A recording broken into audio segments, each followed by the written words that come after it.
Okay, Dr. Eli Gottlieb, we're sort of approaching the end of the show, so I really want to thank you for coming. And before, and it's been just say been really interesting and fun.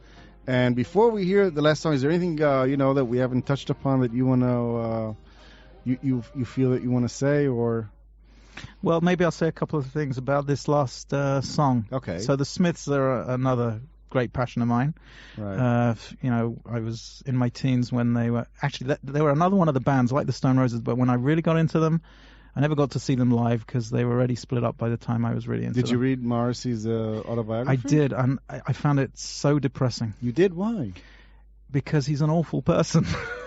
Does he come across as only a He's damned by his own misanthropic? pen. He writes about all the people around him in a way that seems so unpleasant. Right. And it just I have a friend of mine, a good friend of mine, Daniel Barnett, who said he had to put the book down in the middle because he still wanted to listen to the music.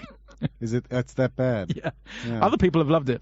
I've heard that there are parts of it about his childhood in Manchester and so on that are moving and written, absolutely. very well written. That's so true. on. He's a great writer. You can't take that away from him. And he's an interesting guy.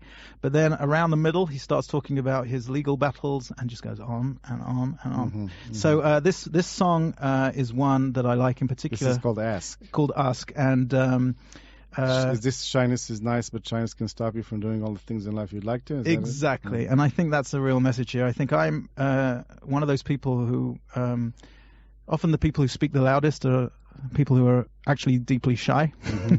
and have to overcome something in order to speak or to approach people.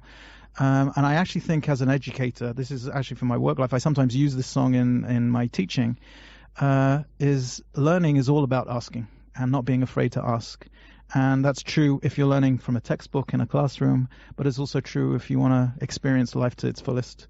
And so this is a sort of encouragement to myself and others like me who, I think this is a non-typical song for Morrissey because it's very generous. It's a sort of song that says, if there's something I can do to help you, just ask me. Yeah. Which is not, but I think that's a very sort of an educator's stance. Yeah. I mean, because you were talking about wanting to be an educator. There's a conflict between wanting to be adored, and I think the other one is the ask stance, which says, if I can facilitate for you, if I can help you, if you can ask me, and I will.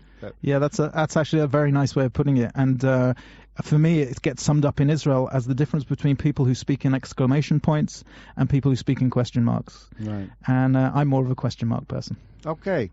Thanks very much for sharing your question marks with us. Okay, let's hear Ask.